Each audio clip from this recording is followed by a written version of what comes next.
Welcome friends to channel Krishna Bagul. Friends, हम ऐसे किताब के बारे में डिस्कस कर रहे हैं जिस अप्रतिम किताब का नाम है the power of your subconscious mind, आपके अवचेतन मन की शक्ति। फ्रेंड्स, ये किताब में कहती है इच्छा शक्ति नहीं कल्पना शक्ति का इस्तेमाल करें। फ्रेंड्स, अवचेतन मन की शक्तियों की मदद लेना किसी बाधा के खिलाफ संघर्ष करने की तरह नहीं है। ज़्यादा कड़ी मेहनत करने से ज़्यादा अच्छे परिणाम नहीं मिलते। इच्छा शक्ति का जरा भी प्रयोग न करें, इसकी बजाय इसके कारण मिलने वाले परिणाम और स्वतंत्रता की साकार तस्वीर देखें। आप पाएंगे कि आपकी बुद्धि टांग अड़ाने, समस्या को सुलझाने के तरीके खोजने और आपके अवचेतन मन पर उन तरीकों को थोपने की कोशिश करेगी। इसका प्रतिरोध करें, प्रॉब्लम सुलझाने के अपने बौद्धिक प्रयासों को दूर हटा दें। बच्चे जैसी चमत्कार करने वाली सरल आस्था रखने में जुटे रहें। यह तस्वीर देखें कि आपको कोई रोग या प्रॉब्लम नहीं है। अपनी मनचाही स्थिति की भावनात्मक संतुष्टि की कल्पना करें।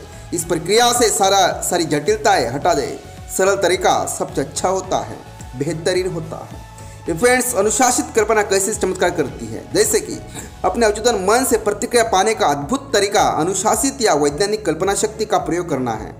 जैसा हम देख चुके हैं, मान चुके हैं, समझ चुके हैं, अवचेतन मन शरीर का आर्किटेक्ट और निर्माता है। ये आपकी सभी महत्वपूर्ण कार्य प्रणालियों को नियंत्रित करता है, कंट्रोल करता है। फ्रेंड्स, आप प्रार्थना में जो भी मांगेंगे विश्वास करने पर आपको मिलेगा। विश्वास करना किस चीज पर सच मानना है, इसके होने की उम्मीद में जीना है। जब आप इस अवस्था में रहते हैं तो आपकी प्रार्थना पूरी हो जाएगी। फ्रेंड्स, प्रार्थना में सफलता पाने के 3 कदम। जैसे कि सफल प्रार्थना के लिए 3 मूलभूत कदमों की जरूरत होती है।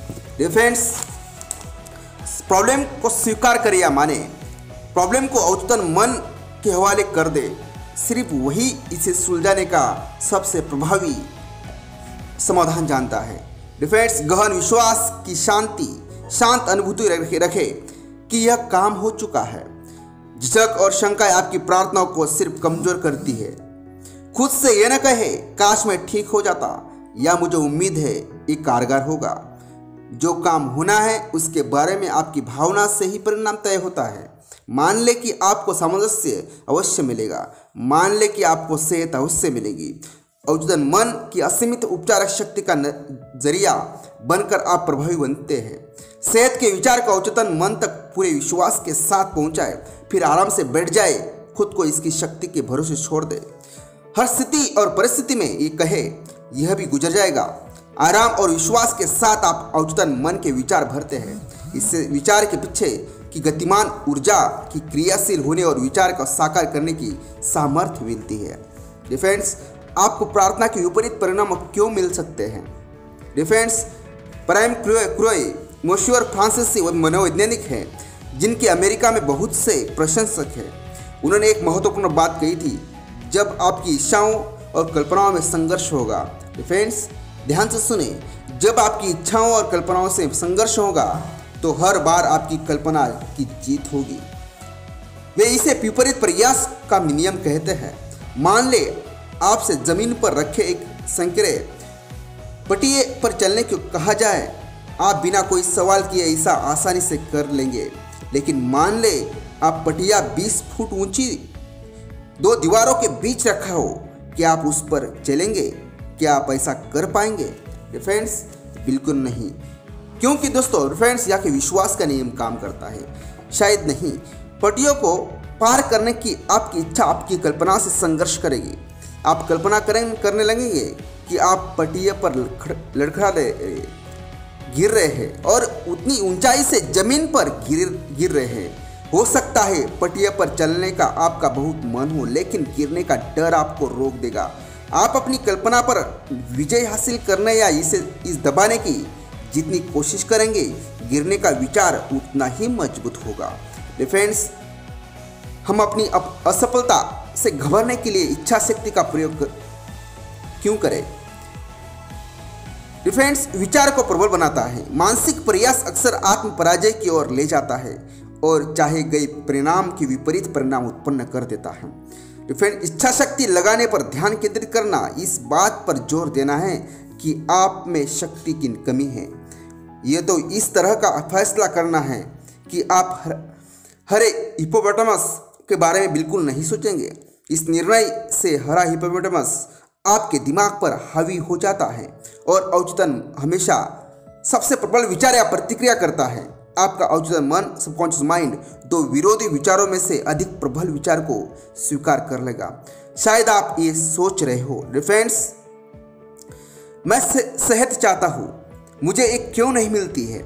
मैं बहुत ज़्यादा कोशिश कर रहा हूँ, प्रयत्न कर रहा हूँ, मुझे परिणाम क्यों नहीं मिल रहा है। मुझे जमकर प्रार्थना करने के लिए खुद को विवश करना होगा। मुझे अपनी सारी इच्छा शक्ति का प्रयोग करना होगा। तो फ्रेंड्स, आपको यह एहसास करना होगा, मानना होगा, समझना होगा कि आपसे कहाँ गलती हो रही है। देखिए, आप बहुत ज़्यादा कोशिश कर रहे हैं।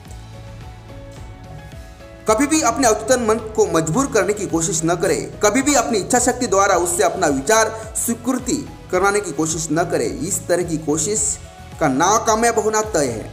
इस तरह का अवसर आपको उस चीज़ को विपरीत चीज मिल सकती है जिसके लिए आपने प्रार्थना की है। प्रयासहीन तरीका ज़्यादा अच्छा है। दोस्तों, क्या आपके साथ ऐसी कोई घटना हुई है? मान ले आप किसी तरह की परीक्षा में बैठे हैं। आपने पढ़ाई और सामग्री समीक्षा में बहुत समय लगाया। आपको लगता है कि आप बहुत कुछ जानते हैं, लेकिन परीक्षा में पूरी कॉपी को देखने के ऊपर आप पाते हैं कि आपका दिमाग तो इससे भी ज़्यादा कोरा है। विषय का सारा ज्ञान अचानक आपका साथ छोड़ गया है। आपको एक भी प्रासंगिक विचार याद नहीं आता है। आप अपने दांत भींचते हैं और अपनी सारी इच्छा शक्ति की आह्वान करते हैं, लेकिन आप जितनी ज़्यादा कोशिश करते हैं, ज्ञान उतना ही ज़्यादा दूर पहुंच जाता है। तो फ्रेंड्स, कुंठित होकर आप परीक्षा में कक्ष से बाहर निकल आते हैं। मानसिक दबाव कम हो जाता है। जिन जवाबों को आप कुछ मिनट पहले तक इतनी बेताबी से तलाश कर रहे थे, अचानक वे अपने आप आपके दिमाग में प्रवाहित होने लगते हैं। आप उस विषय पर उस सब्जेक्ट को जानते थे, लेकिन तब नहीं जब आपको उसकी ज़रूरत थी। आपकी गलती ये थी कि आपने याद रखने के लिए खुद को मजबूर करने की कोशिश की। फ्रेंड्स, विपरीत प्रयास के नियम के अनुसार इसे सफलता नहीं बल्कि असफलता मिली। आपको उसका ठीक विपरीत परिणाम मिला। फ्रेंड्स, जो आपको चाहिए था या जिसके लिए आपने प्रार्थना की थी। फ्रेंड्स,